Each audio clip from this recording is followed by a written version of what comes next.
Aquí no solo resolvemos ecuaciones, las entendemos. Bienvenidos a Más allá de las ecuaciones. Hola, muy buenas, mi nombre es Jordi Dagoberto Bonilla, coordinador de la Olimpiada Departamental de Matemáticas en Comayagua. El presente video muestra la resolución de los primeros 10 ejercicios de la Olimpiada Municipal que se llevó a cabo el 28 de marzo de 2025. Los siguientes 10 problemas de este examen se realizarán cuando lleguemos a los 200 suscriptores en el canal o una semana antes de la ronda departamental, lo que suceda primero en este caso. Bueno, para este video tenemos los primeros 10 ejercicios y el primero de ellos dice lo siguiente: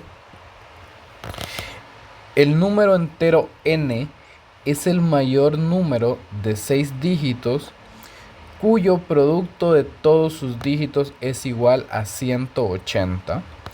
Y nos preguntan cuál es la suma de los dígitos de n. Ok, cosas importantes a recalcar, que es el mayor, permítame, que es el mayor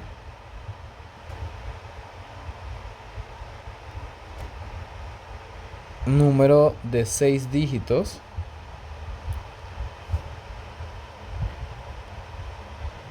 cuyo producto, y por producto nos estamos refiriendo a la multiplicación de estos dígitos, cuyo producto de todos sus dígitos es igual a 180.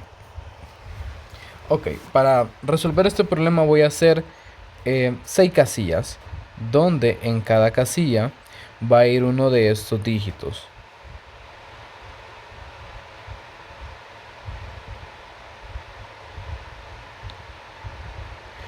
Ok, si no me equivoco, acá están las 6 casillas, ya que es un número de 6 dígitos y tiene que ser el mayor.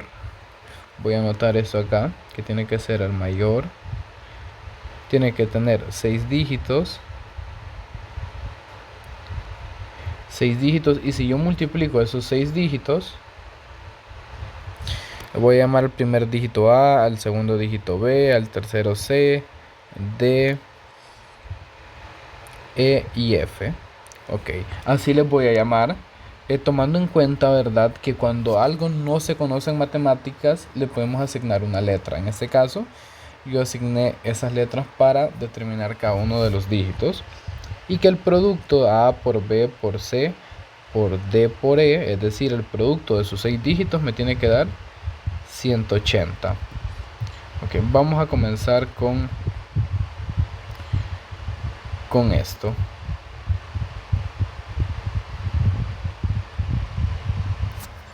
¿Qué es lo que necesito? Siempre, como les he ido mencionando en los videos de primaria como secundaria, cuando se nos digan que cierta cantidad de números, si nosotros los multiplicamos, nos da un resultado en específico, que en este caso el resultado en específico es 180, tenemos que descomponer a ese número al resultado de la multiplicación en sus factores primos. ¿Y por qué en sus factores primos? Porque al descomponerlo en sus factores primos encontramos todos los números que multiplicados me dan 180. En este caso, para descomponerlo en sus factores primos tenemos que sacar mitad, tercera, quinta, séptima, onceava, treceava, 17, 19 y así sucesivamente. En este caso, yo sé que 180 tiene mitad y que la mitad de 180 es 90. Como 90 tiene mitad, voy a sacarle mitad, que es 45. 45 no tiene mitad, porque si un número termina en 5 no tiene mitad. Pero 45 tiene tercera, que es 15. 15 tiene tercera, que es 5. Y 5 tiene tercera, que es 1. Y voy a agregar un 1 aquí, solo para algo importante de este ejercicio. Ok, en esto, cuando nosotros descomponemos en factores primos, los números que nos quedan en esta columna, bueno, sin contar al 1, ¿verdad?, ya que el 1 es el elemento neutro. Si yo multiplico todos estos números, me van a dar 180. Y lo pueden hacer, si ustedes multiplican 2 por 2 por 3 por 3 por 5, les va a dar 180. Pero también si los agarran haciendo parejas, pero utilizándolos todos, les va a dar 180. Por ejemplo, yo vengo y agarro, hago esta pareja. 3 por 5 me da 15. Hago esta pareja, me da 6 y dejo al 2 solo. Si ven, utilicé todos los números que estaban en la columna, ¿verdad? Sin contar al 1 porque es el elemento neutro. Y el elemento neutro en la multiplicación, pues no modifica nada. Si yo multiplico 15 por 6 por 2, yo sé que me va a dar 180. Porque estoy utilizando todos los factores primos que de alguna manera me están dando el 180. Entonces, ¿qué es lo que voy a hacer yo para resolver ese problema? Yo necesito que estos números, los dígitos que vayan acá, sean los más grandes posibles, ¿ok? Entonces voy a hacer parejas con estos factores primos, que son los que están acá, a modo que pueda colocar números más grandes acá. De momento, si yo coloco los números que están acá, yo podría colocar 5, 3, 3, 2, 2 y 1. Lo cual es un número de 6 dígitos, ¿verdad? Cuyo producto me da 180. Pero ¿por qué esta no es la respuesta correcta? Pues porque hay otra solución que es un número más grande que 533.221. Ok, ¿y cuál es el que voy a hacer? Pues miremos esto que voy a hacer a continuación. Voy a hacer esta pareja que me da 9. Voy a hacer esta pareja que me da 4. Si yo multiplico 9 por 4 por 5, me va a dar 180. O sea, ni he hecho la multiplicación yo y yo sé que me va a dar 180 porque de alguna manera utilicé todos los factores primos de esta descomposición. Ok, y me podrían decir en ese momento, profe, pero usted solo tomó 3 números, 3, 4 y 5, y el ejercicio me pide 6.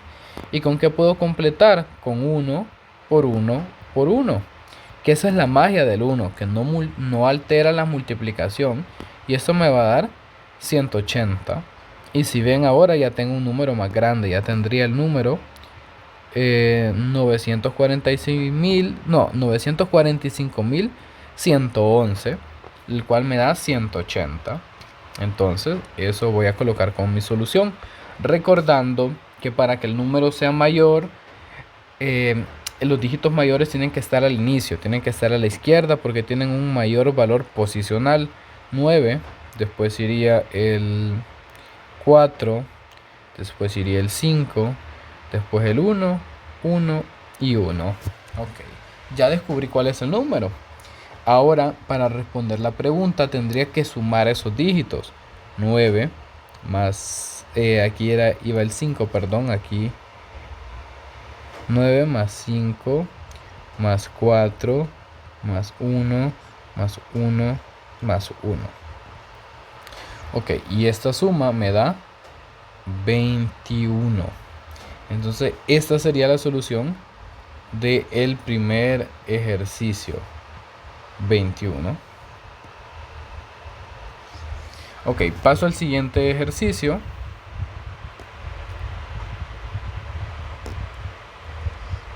Que ya tiene que ver con proporcionalidad directa, que espero que hayan visto ese tema. Se suele ver en el cuarto parcial, pero si no lo han visto, pueden buscar en los libros, en internet, acerca de este tema.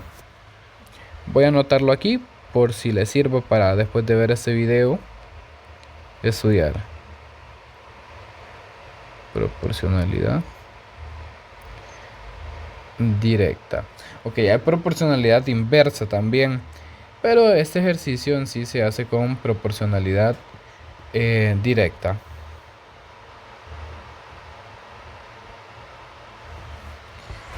Ok, nos dice que una receta requiere una taza de arroz y una taza y media de agua.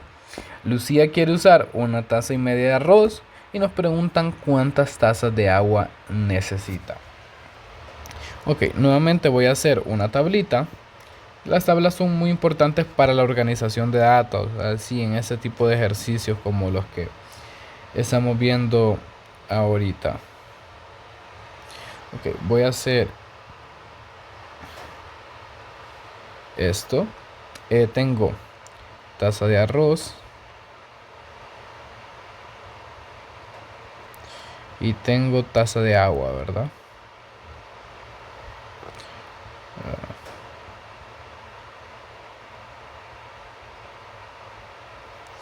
Ok.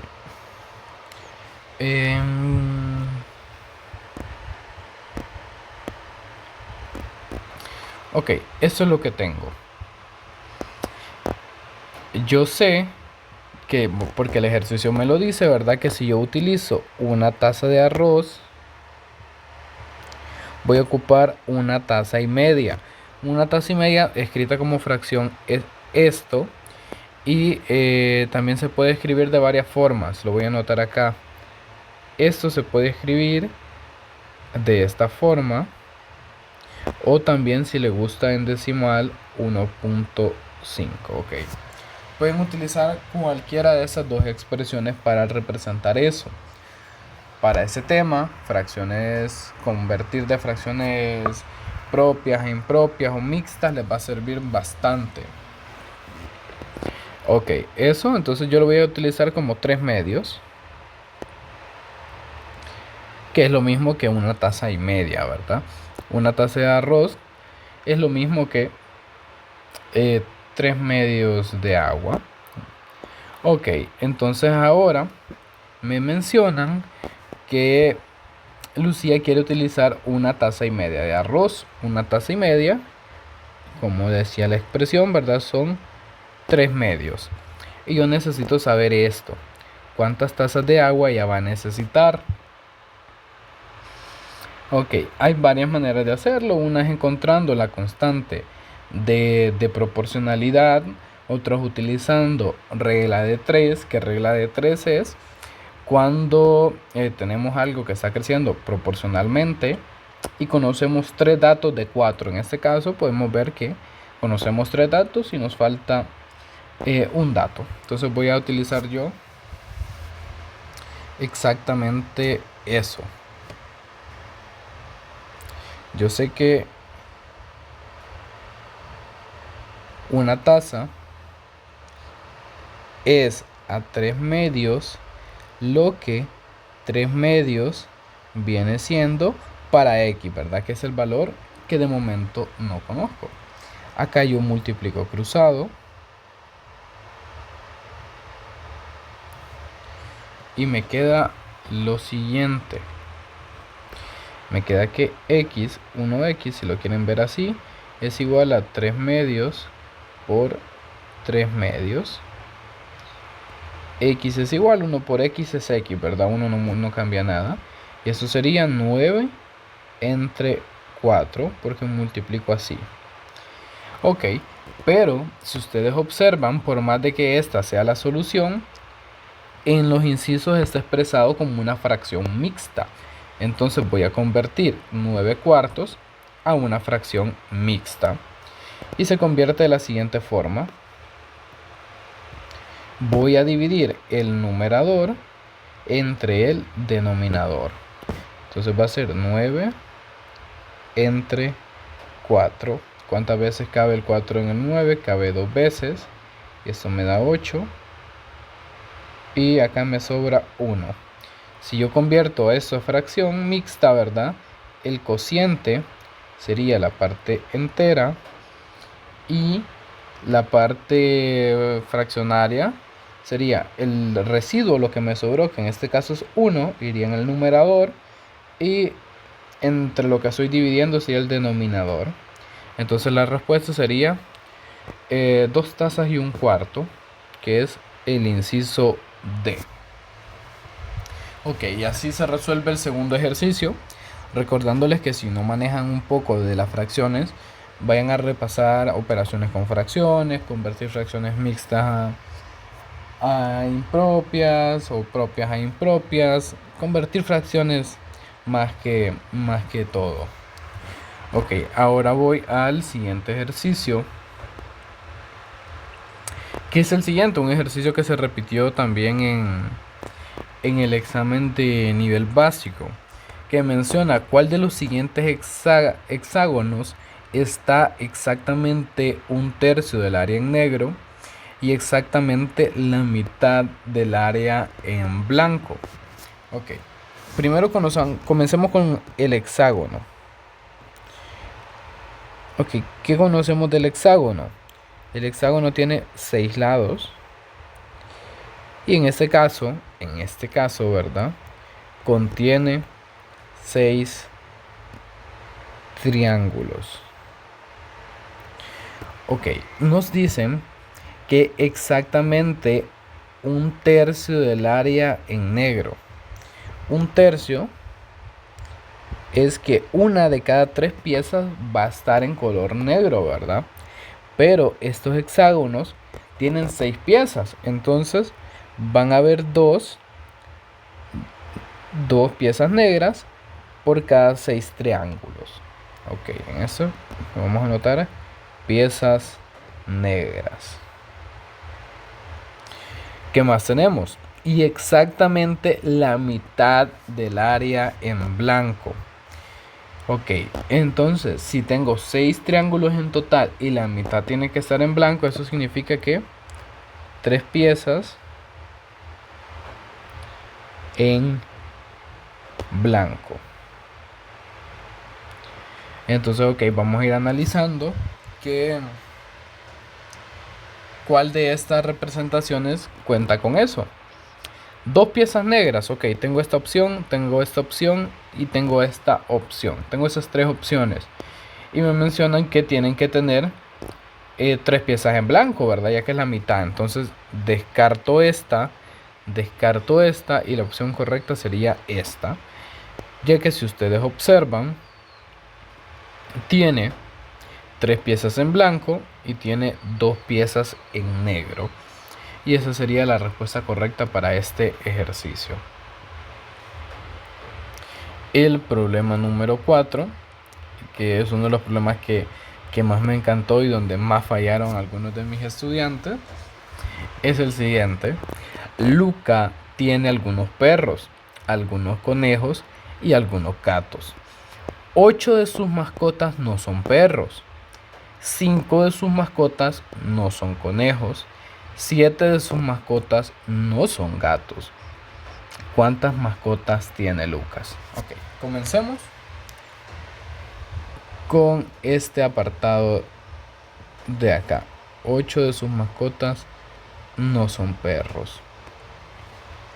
¿Qué significa esto? Que 8 va a ser igual a la suma de los animales que no son perros. ¿Y qué animales no son perros? Gatos más conejos. Es decir, que entre gatos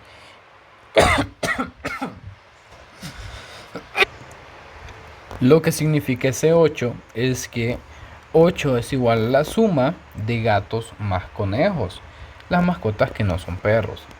Lo siguiente importante es que 5 de sus mascotas no son conejos.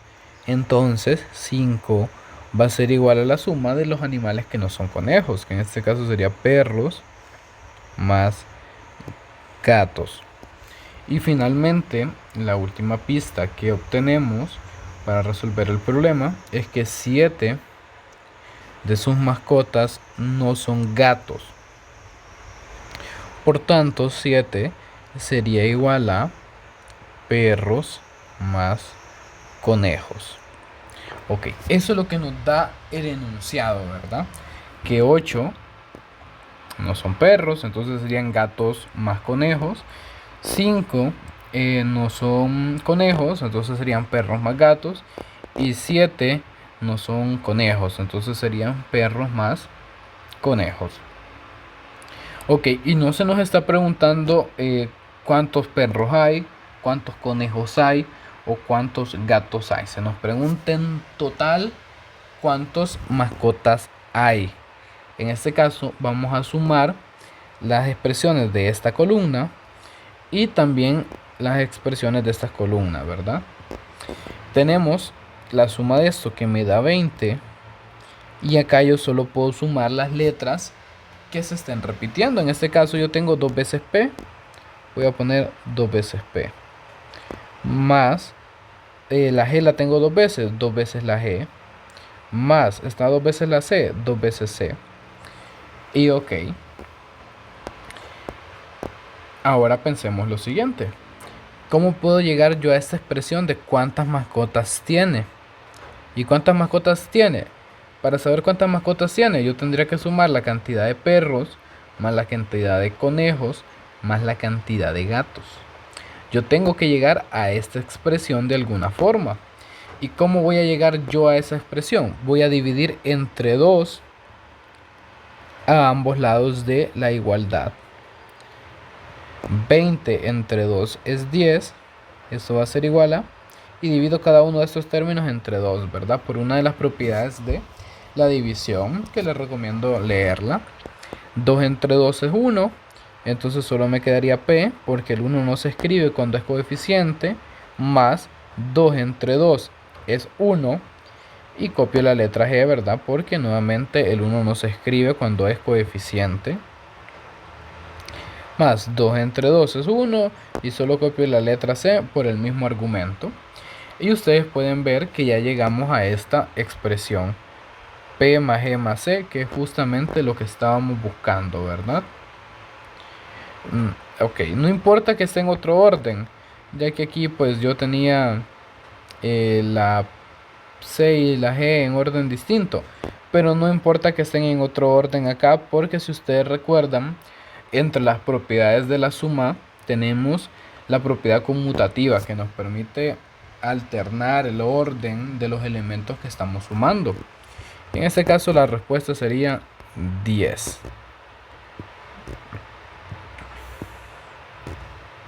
Ok, paso al siguiente ejercicio, el problema número 5. Ok, problema número 5, que también se repite en el examen de nivel básico y que es bastante interesante. El problema 5 dice: Alex dobla un cuadrado por la mitad a lo largo de una diagonal para hacer un triángulo. Después dobla el papel nuevamente de manera que uno de los bordes cortos de este triángulo quede sobre el borde largo de este, formando el triángulo más pequeño, cuyos vértices son AXC, ¿verdad? Como se muestra en las figuras. ¿Cuál es el tamaño del ángulo AXC?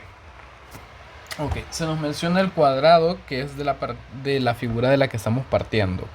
Y en base a eso vamos a utilizar propiedades de los cuadrados, de los triángulos, para encontrar el ángulo que se nos solicita. De momento voy a marcar el ángulo que se nos solicita, que es el AXC, que en este caso es AXC. Tenemos que encontrar la medida de ese ángulo. Ok, primero, Alex dobla un cuadrado, importante para utilizar las propiedades de los cuadrados, por la mitad a lo largo de una diagonal. Ok, esto es bien importante porque la diagonal de un cuadrado, o bueno, de un rectángulo, nos permite dividirlo en dos triángulos iguales, ¿verdad? Como podemos ver, esta diagonal me lo divide en dos triángulos que son iguales.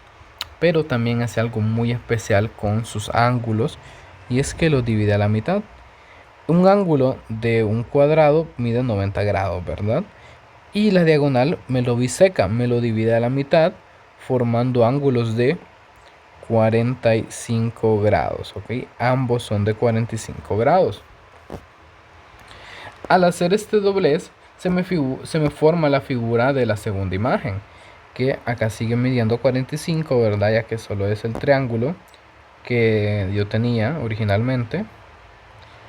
45 grados, ok. También importante, como esto era un cuadrado, este lado que está aquí y este que está por bajo, el AB, son iguales, ¿verdad? Ya que venían de un cuadrado y un cuadrado tiene todos sus lados iguales. Ok, veamos qué más podemos hacer. Ok, ahora fijémonos en la última figura, que es donde vamos a estar trabajando la mayor parte del ejercicio. Este triángulo que les voy a marcar a continuación en rojo, este triángulo que está acá, es exactamente este triángulo que está acá. Es el mismo, ¿verdad? Ya que únicamente no le cambiamos la forma, solamente lo rotamos, lo doblamos, pero viene siendo el mismo, ¿ok? Eso es algo importante que tenemos que tomar en cuenta. Y aquí voy a anotar nuevamente el 45 grados que ya teníamos.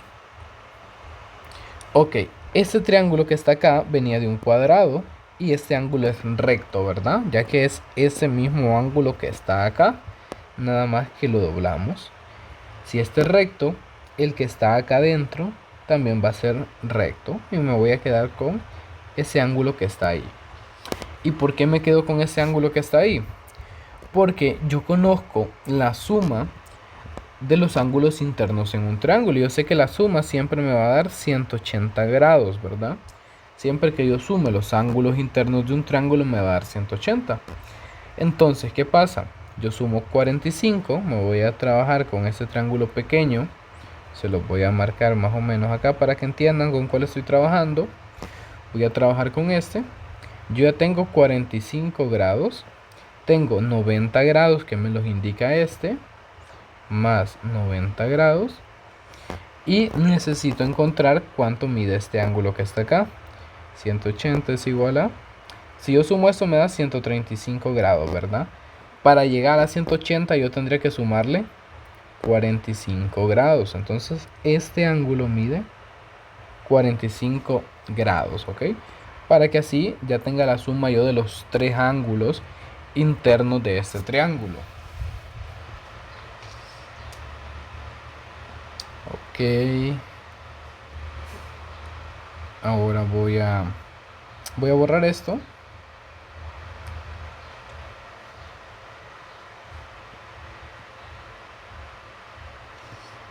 Ok.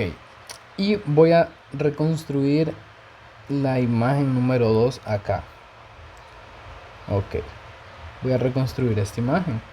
¿Para qué la reconstruyo? Por lo que voy a hacer a continuación. Este ángulo que está acá es este mismo ángulo que está acá. Porque si recuerdan, el triángulo que yo tengo aquí es el mismo que está aquí en rojo, ¿verdad? Porque únicamente lo habíamos rotado. Entonces esta medida era X y esta medida X. Les voy a asignar una variable a cada uno de ellos. Ok, porque son iguales, ¿verdad? Ambas medidas son iguales porque es el mismo triángulo, nada más que rotado. ¿Y qué es lo que pasa? Si ustedes observan acá, vamos a hacerle un poco de zoom. Ok, en esta parte, todo esto que está acá es un ángulo llano. Es decir, que mide 180 grados. Entonces, vamos a crear una expresión. Voy a bajar un poco más. Para eso, yo sé que si yo sumo 45 grados más X, que es este ángulo, más X, que es el otro ángulo, eso me tiene que dar 180. Y voy a resolver esa ecuación. Esto me da 2X igual a 180. Este 45 grados lo voy a pasar a restar. Aquí son grados, olvidaba anotarlo. Menos 45 grados. Eso me da 135 grados. Es igual a 2X. Y para encontrar el valor de X va a ser 135 grados entre 2. Y X va a ser igual a 67.5 grados. Es decir, que cada una de estas X mide 67.5 grados. Ahora voy a marcar el ángulo que yo buscaba, que en este caso, si ustedes recuerdan, el ángulo que yo buscaba era este que está acá. Vamos a marcarlo un poquito más. Ese era el que yo buscaba. Y ahora yo ya conozco cuánto miden esas X, ¿verdad? Esta mide 67.5 y esta mide 67.5 porque es el mismo ángulo. ¿Y cómo encuentro este ángulo que estaba acá? Pues voy a sumar 45 grados y 67.5, que son los grados, los ángulos que me forman a ese. Entonces, 45 grados más 67.5 grados es igual a... Eso me da 12, llevo 1, 10, 11, 112.5 si no me equivoqué, ¿verdad? Y no, esta es la respuesta correcta para este ejercicio. Siento que este era uno de los que llevaba más trabajo porque hay que conocer ciertas propiedades, hay que interpretar, ¿verdad? Que ciertos de esos triángulos, pues solo era que de esos triángulos sí solo cambiaban de posición, pero seguían siendo los mismos. Así que este era un ejercicio de los que yo consideraba los más interesantes y los que determinaban muchas ecuaciones quienes eran los primeros lugares de cada instituto. El problema número 6, también muy interesante, tiene que ver con los criterios de divisibilidad y menciona lo siguiente. El problema 6 dice, el número de 4 dígitos, 8000 y algo, le faltan sus dos últimos dígitos, el de las unidades y el de las decenas. Se nos menciona que el número es divisible por 8 y 9. Y nos preguntan cuál es el producto de esos dígitos faltantes. Ok. Yo les mencionaba que utilizamos los criterios de divisibilidad.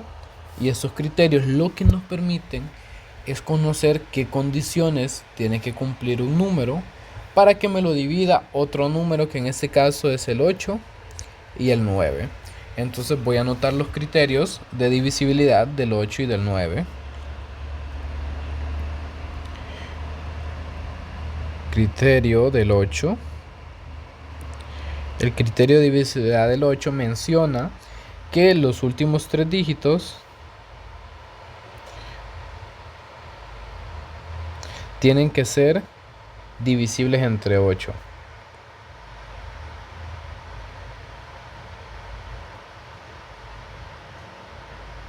Ok, si ustedes no conocen los criterios de divisibilidad, hay muchos.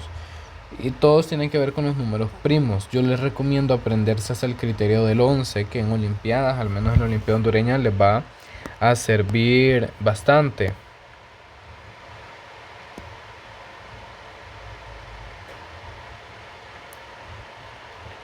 Ok, y el otro criterio que necesitamos es el criterio del 9.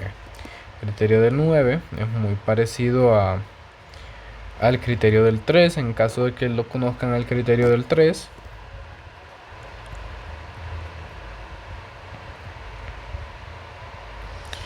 Criterio del 9. El criterio 9 dice que la suma de los dígitos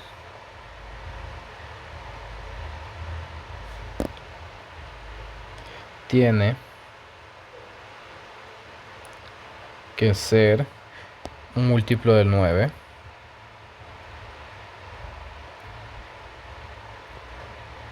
Ok, eso es lo que nos dice el criterio del 9. Vamos a ver de qué manera podemos nosotros resolver esto utilizando esos criterios.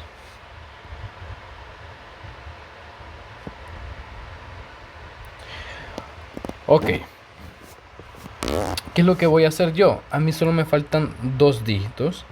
En este caso el criterio del 8 menciona que necesita que los últimos tres dígitos, pero como en este caso el último dígito, el tercer dígito, perdón, es 0, yo voy a pasar a fijarme si los últimos dos dígitos son divisibles entre el 8. Ok, no, aquí no me había fijado que me lo había separado, pero ahí está.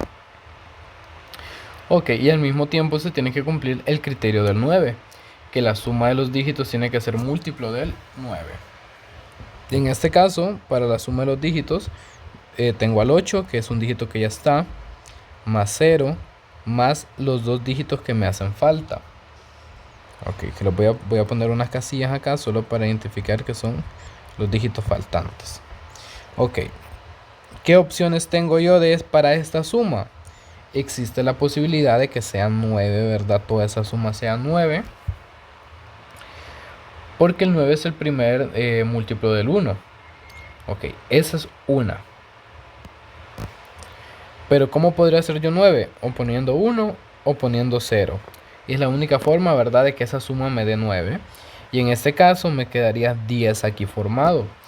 Pero el 10 no es divisible entre 8, ¿verdad? Que es el otro criterio que yo necesito que se cumpla. Entonces, descartada esa posibilidad, si los pongo al revés, que podría servir, me da 0, 1, ¿verdad? Pero el 1 tampoco no es divisible entre el 8, entonces ni modo. La otra opción que tengo yo posible a esta suma es que la suma sea 18. ¿Por qué 18? Porque el 18 es un múltiplo del 9. Vamos a ver qué opciones tengo para eso. Para que me dé 18, estos dos tendrían que sumar 10, ¿verdad? Porque yo ya tengo 8 aquí. Entonces, probemos opciones. Podría tener 7 y 3. Pero 73, así formado, no está en la tabla del 8, ¿verdad? No es divisible entre 8. Entonces, descartado. Si lo giro me da 37, que también descartado porque no es divisible entre 8. Y para no hacer tan larga la explicación, voy a anotar la respuesta correcta, que es 6 y 4. Si ustedes suman 8 más 0 más 6 más 4 les da 18, lo cual cumple el criterio del 9. Y 64 como tal está en la tabla del 8, es decir que es divisible entre 8. 64 entre 8 es 8, entonces cumplió ambos criterios. Y si ustedes deciden probar que estoy en lo cierto, pueden tomar el número 8064 y ver que me lo divide el 8 y que lo divide el 9. Ok, ahora toca responder la pregunta del ejercicio, que es cuál es el producto de estos dígitos faltantes. Recuerden que el producto es la multiplicación de dos o más números. En este caso, los dígitos faltantes eran 6 y 4, entonces la multiplicación sería 6 por 4 y eso me da 24. Y esta sería la respuesta correcta del ejercicio, 24. Y paso al siguiente problema. El problema 7 menciona que los dos rectángulos sombreados son congruentes. Ambos rectángulos sombreados tienen un área de 4. No especifica las unidades. Y nos preguntan cuál es el área del rectángulo grande. Este ejercicio se me hizo de los más interesantes, ya que yo tuve que utilizar ciertas técnicas un poco más avanzadas para resolverlo al inicio. Y es el último que estoy resolviendo de este video porque yo estaba seguro que había una forma más sencilla de hacerlo. Y hasta ahorita que estoy por editar el video encontré esa forma de resolverlo, que es utilizando ciertas propiedades de los rectángulos y semejanza. Ok, primero vamos a comenzar con lo siguiente, que es congruentes, que es un término que tenemos que manejar para poder destacar en cuanto a Olimpiadas de Matemáticas, para que los problemas no sean tan difíciles o al menos entender qué es lo que buscamos. Congruentes, cuando dos figuras son congruentes, ¿verdad? Puede ser rectángulos, en triángulos se menciona bastante. Significa que son dos figuras que tienen la misma forma, el mismo tamaño, la misma área. Es decir, que son dos figuras que son exactamente iguales. A eso nos referimos con congruentes. Ok, entonces voy a marcarlo por acá. Iguales. Aunque congruente es el término matemático correcto, ¿verdad? Ok, ambos rectángulos sombreados tienen un área de 4. Ok, nos preguntan cuál es el área del rectángulo grande del ABCD. Es el área de... Bueno, lo voy a marcar en rojo para que se note un poco más, es el área de este rectángulo en específico. En esta serie de videos que estamos resolviendo los exámenes de la ronda municipal, hemos mencionado varias propiedades y creo que una de estas fue con la diagonal de un cuadrado, que es que lo divide en dos partes iguales. Pero lo mismo pasa con el rectángulo, ¿verdad? Que al final un cuadrado también es un rectángulo, porque un rectángulo es toda figura que tenga sus cuatro ángulos rectos. Ok, es un cuadrilátero con sus cuatro ángulos rectos. Ok, ¿y qué es lo que pasa? La diagonal, lo vamos a anotar acá, la diagonal divide al rectángulo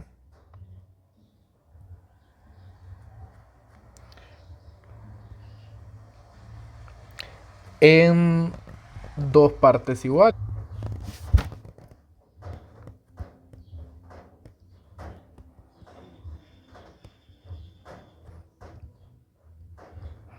Ok, lo divide en dos partes iguales. ¿Y cómo son esas partes? Son dos triángulos, como podemos observar, ¿verdad?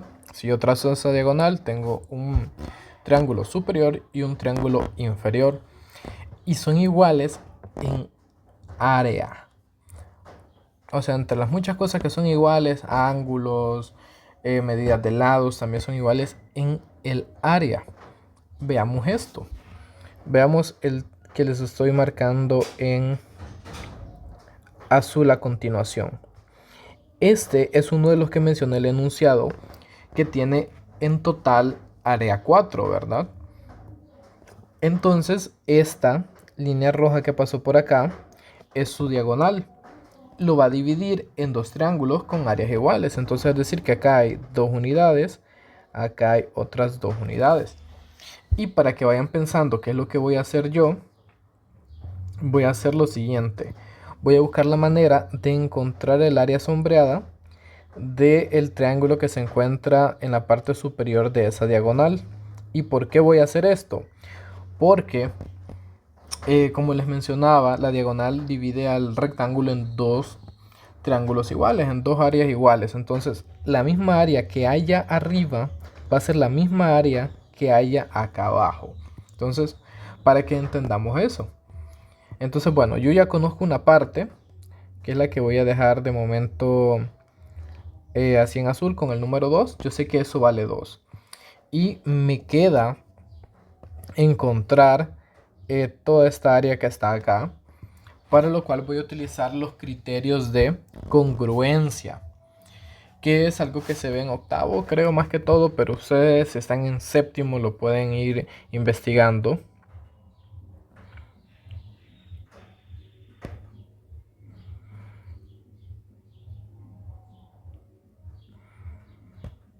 Ok, los criterios de congruencia en cuanto a triángulos son ciertas observaciones, si se podría decir, que tenemos que hacer en dos figuras para determinar si son congruentes. ¿Y qué era congruentes? Que son iguales, ¿verdad? Y existen tres criterios en sí: lado, lado, lado. Está el lado, ángulo, lado.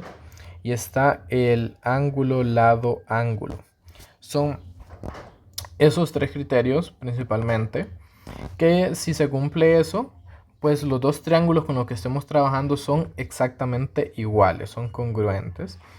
¿Y dónde voy a aplicar eso yo? Lo voy a aplicar exactamente en estos dos triángulos que están acá. En este y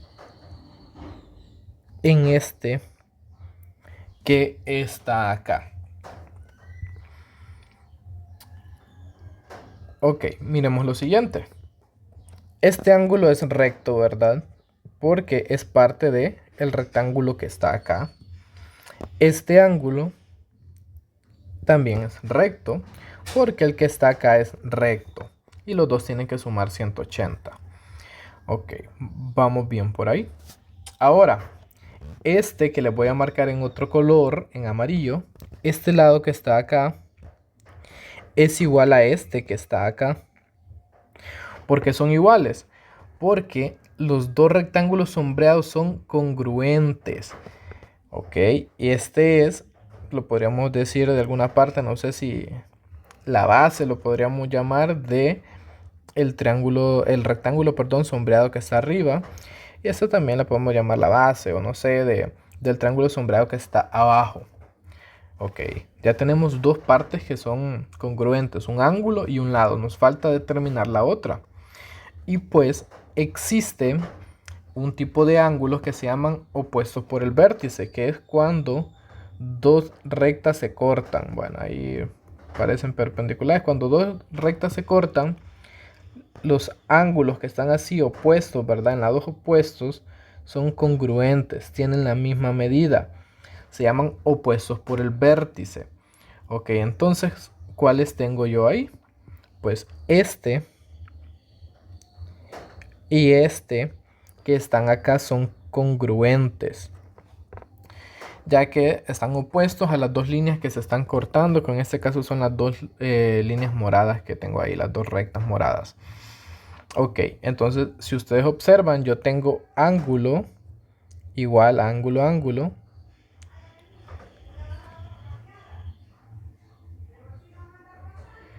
Permítanme.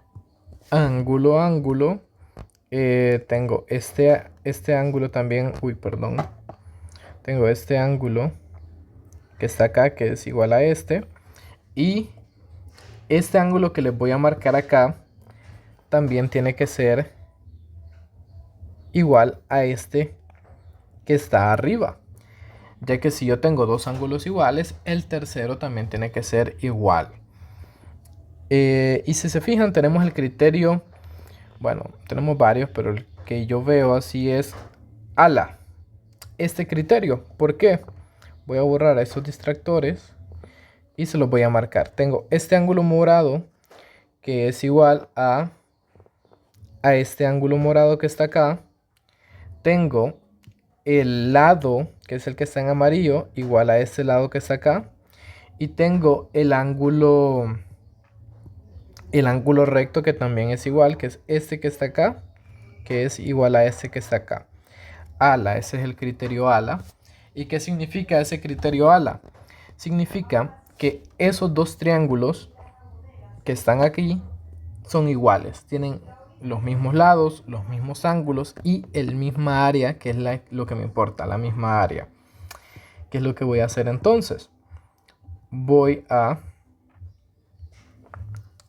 pasar, voy a hacer un poco de zoom. Voy a pasar esta área sombreada de acá a la que está acá. Voy a sombrear esto porque es exactamente la misma área, la misma cantidad.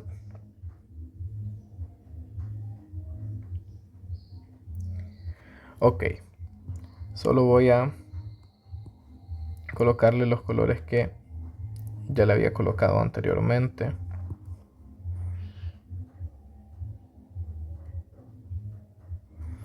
Ok, y voy a colocar también el que está abajo, lo voy a colocar en blanco si me dejara esto. No sé si es posible, creo que sí.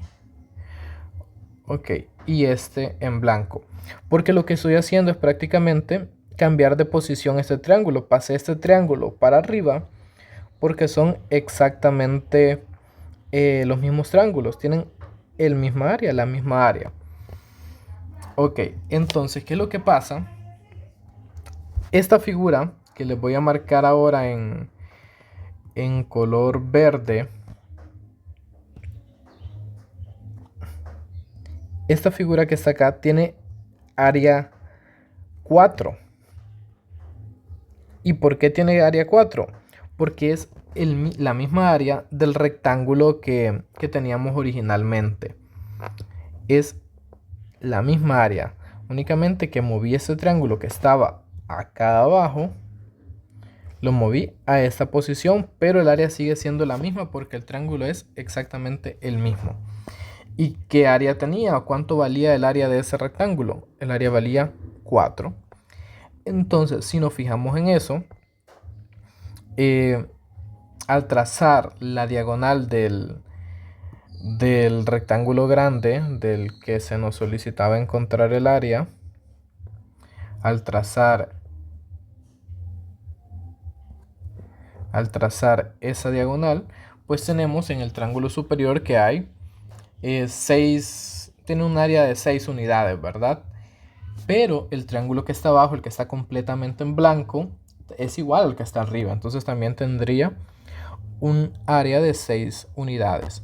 En este caso, el área total, si ustedes se dan cuenta, es de 12, ¿verdad? Que sería 6 del triángulo que está arriba, 6 del triángulo que está abajo. Y bueno, ahí estaría resuelto este ejercicio.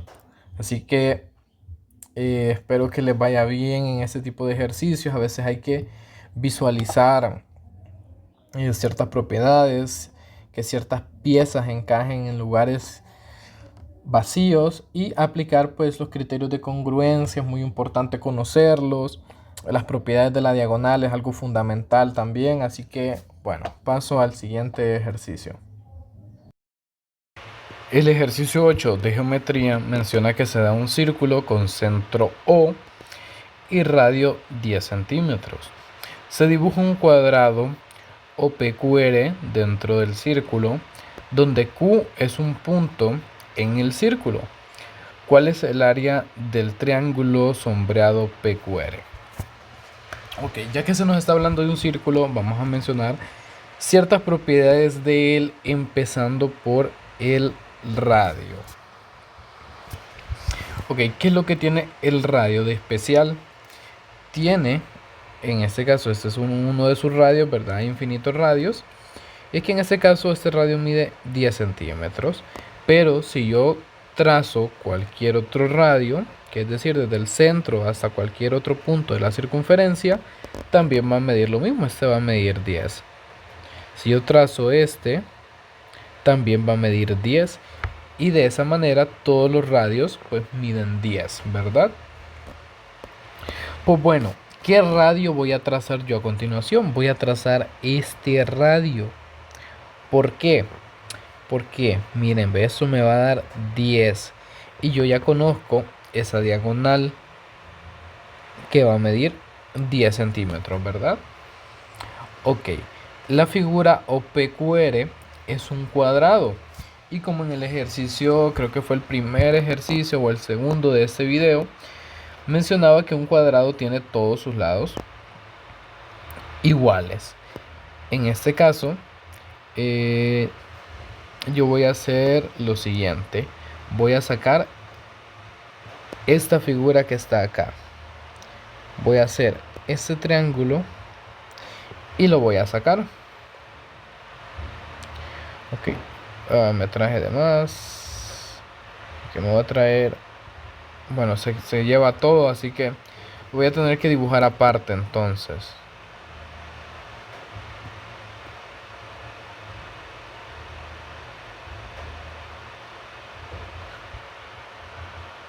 Ok. Vamos a dejar esta figura aparte y solo voy a anotar los datos que tengo, que es esto que mide 10 centímetros. Y como viene este triángulo a partir de un cuadrado, este lado que está acá y este lado van a ser iguales, ¿ok? Y voy a utilizar el teorema de Pitágoras. ¿Qué es lo que nos menciona el teorema de Pitágoras? Nos menciona que esta es la hipotenusa, el lado más largo, C, A es un lado, B es otro, en un triángulo rectángulo, ¿verdad? Como este viene de un cuadrado, ese ángulo también es recto. Nos menciona que si yo elevo la hipotenusa al cuadrado, voy a obtener la suma de los cuadrados de sus catetos, que en este caso se representan con A y B. Lo mismo voy a obtener yo en este triángulo que tengo a la izquierda. El lado más largo es 10, ¿verdad? Porque es el opuesto al ángulo recto. Entonces 10 al cuadrado va a ser igual al cuadrado de sus lados. X al cuadrado más el otro lado que de casualidad mide X al cuadrado. Ok, esto me da 100 y esto me da 2x al cuadrado. Para eliminar esto, yo voy a pasar este 2 a dividir acá. Y me va a quedar 100 entre 2. Y esto es igual a x al cuadrado. Entonces, bueno, no me cabe más espacio, lo administro un poco mal. X al cuadrado va a ser igual a 100 entre 2, que esto es 50. Ok, ahora voy a parar aquí solo para darles algo importante que les va a servir. Este lado mide x y este lado mide x, ¿verdad? ¿Cómo encuentro el área de un cuadrado? El área de un cuadrado lo puede encontrar elevando uno de sus lados al cuadrado o multiplicando dos de sus lados. En este caso, x por x, que es lo mismo que x al cuadrado. ¿Qué es lo que pasa? Yo aquí ya tengo x al cuadrado y ya sé cuánto vale x al cuadrado. Es decir, que el área de todo el cuadrado, el área de todo este cuadrado es 50. De todo el cuadrado es 50, pero acá viene lo especial. La diagonal tenía propiedades especiales que les mencionaba en aquel ejercicio. Y es que divide al cuadrado en dos figuras iguales.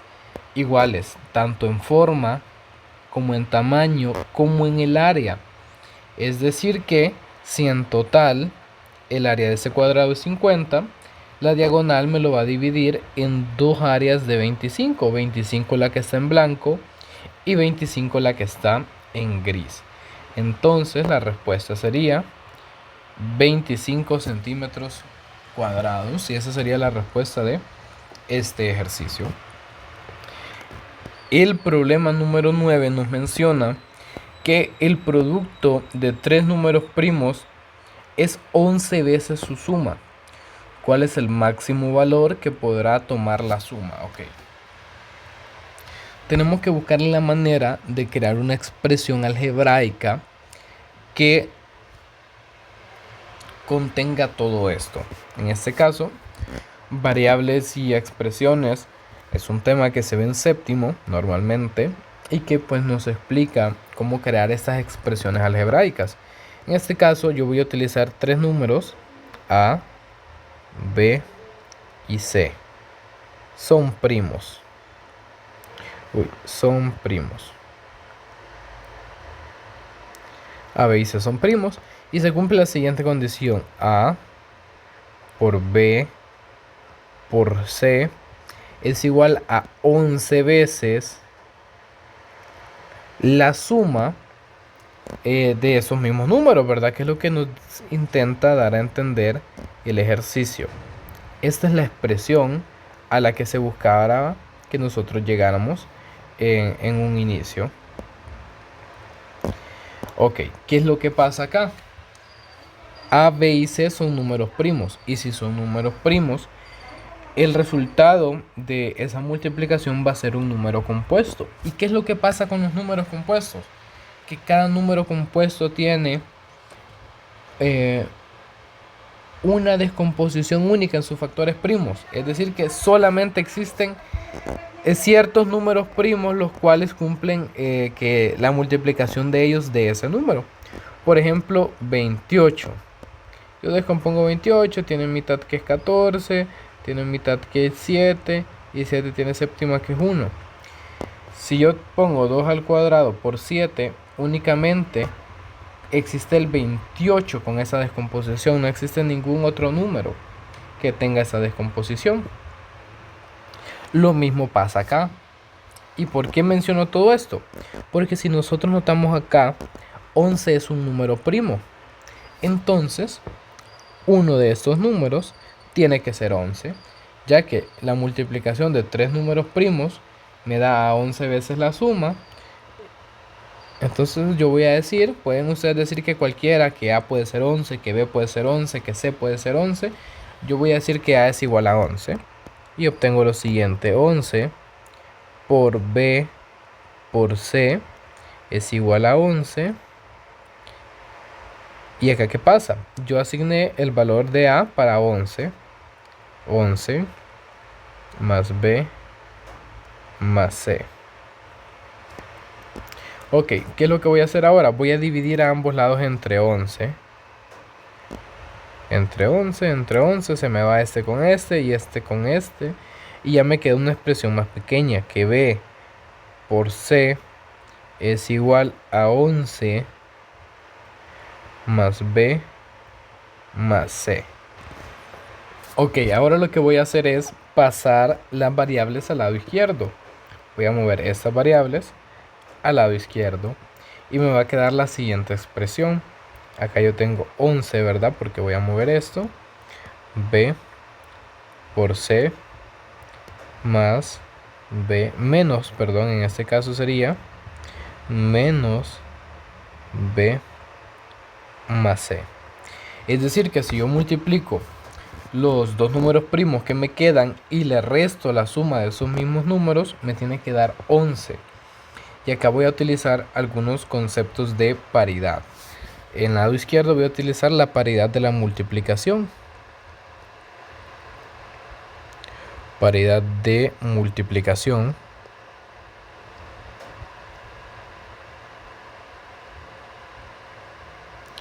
Que es la siguiente prácticamente.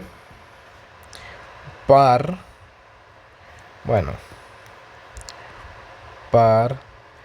por impar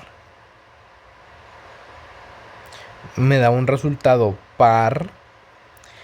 Yo tengo la siguiente que es impar por impar me da un resultado impar. Ok, y bueno, eso es en sí con respecto a la multiplicación. Si me voy a la paridad, de la suma o la resta,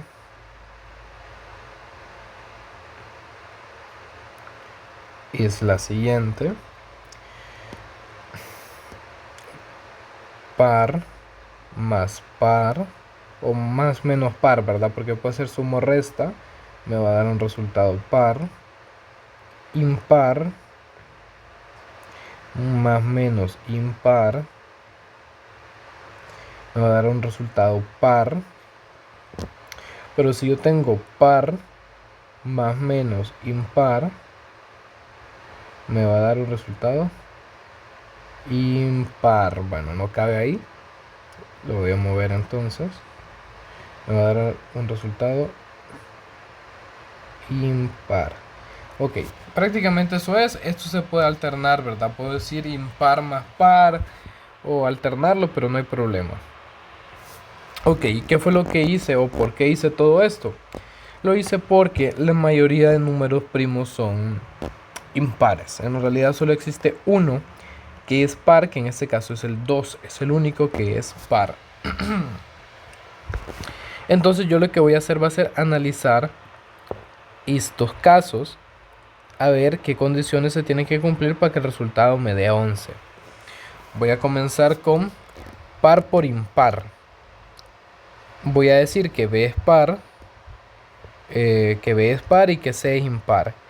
Entonces este resultado me daría par menos par por impar. Si me voy en este caso a la resta o a la suma, esto me daría un resultado impar, ¿verdad? Y tomemos en cuenta que el 11 es impar. ¿Qué pasa de esto? Par menos impar es esta condición y el resultado es impar. Entonces me quedaría que impar es igual a impar, porque el 11 es un número impar. Entonces esta condición sí me lo cumple. Esa condición lo cumple perfectamente. Pero vamos al otro caso a ver qué obtenemos, a ver si es posible hacerlo con las otras condiciones. En ese caso voy a tomar esta condición ahora, impar por impar, es decir, que tanto B como C sean impares. Esto me da impar. B menos C En este caso me va a quedar que B más C va a ser par y me tiene que quedar impar acá. Ok, ahora impar menos par me da impar. Esto es igual a impar, que también cumplen las condiciones. Pero ya es el caso que si yo tomo números relativamente grandes, bueno, que no sean tan grandes, por ejemplo, 13 por 11 menos 13 por más 11, perdón, sería acá. Los resultados se vuelven muy grandes. En este caso me da 143 menos 24 y eso me queda 119 y eso no me da 11, ¿verdad? Eso es distinto de 11. Entonces si yo tomo números impares, perdón, me va a quedar resultados un poco más grandes. Entonces yo voy a utilizar lo siguiente, voy a decir que B es par, ya que sí cumple la condición que vimos al inicio. Voy a decir que B vale 2 y vamos a ver a qué podemos llegar. B por C menos 2 más C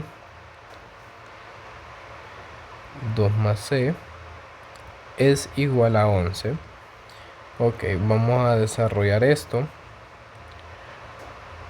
2C menos 2 menos C es igual a 11. Si yo hago esto acá, voy a pasar ese menos 2 al otro lado, me quedaría como más 2. Y si a 2C le quito una C, me queda únicamente la letra C. Entonces C va a ser igual a 13. ¿Y qué pasa acá? 13 es un número primo. Entonces ya tendría los tres números primos, que en este caso C es igual a 13, B es igual a 2, B es igual a 2 y yo establecí que A era igual a 11. Entonces esa sería la respuesta del ejercicio. Solo tendría que sumar, ¿verdad? En este caso esos valores, que sería 13 más 11 más 2, que eso me da 26. Y esa es la respuesta correcta. Así que bueno, eso sería todo. Muchísimas gracias por su atención. Denle like, suscríbanse y nos vemos en la parte 2. Paso al siguiente ejercicio. Esto estaba muy interesante, muy bonito, la verdad. El siguiente ejercicio menciona que Sara tiene una bolsa con 18 pelotas numeradas del 1 al 18. ¿Cuál es el número mínimo de pelotas que Sara debe quitar para garantizar que al menos 3 pelotas con números primos en ellas? Que ha quitado al menos 3 pelotas con números primos en ellas. Ok, este ejercicio es de probabilidad, algo así. Pero como queremos garantizar algo, ¿verdad? Tenemos que nosotros garantizar que existe algo. Tenemos que irnos al peor de los casos. En este caso, Sara tiene 18 pelotas. En este caso voy a anotar los números. 1, 2, 3, 4, 5, 6, 7, 8, 9.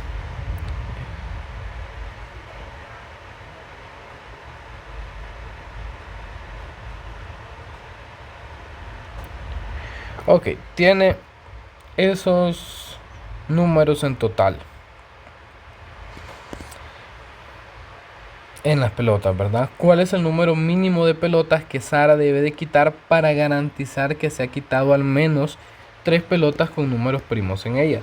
Ahora voy a marcar los números primos que hay acá, que tengo este y este.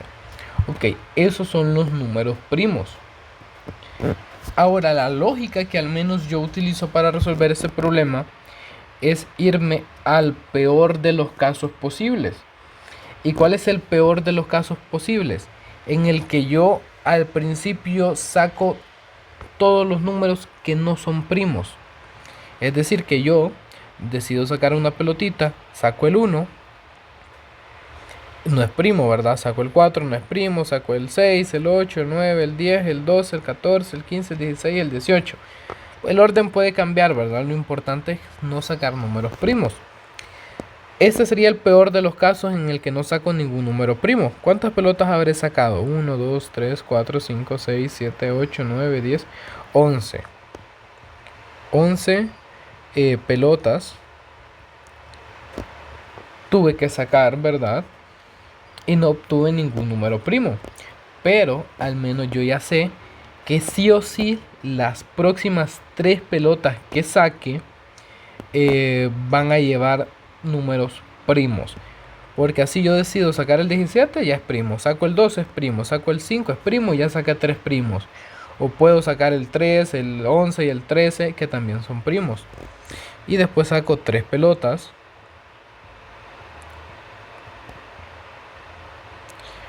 Y aquí estoy 100% seguro que estos van a ser primos. Números primos, ¿ok? Y entonces, ¿cuántas pelotas tuve que sacar en total para que pueda obtener esos 3 números primos? Pues si yo sumo, tengo que sacar 14 pelotas para garantizar de que 3 de ellas son primos. Así que eso es la respuesta del ejercicio, 14. Recuerda que las matemáticas no terminan en la pizarra, descubre lo que hay más allá de las ecuaciones.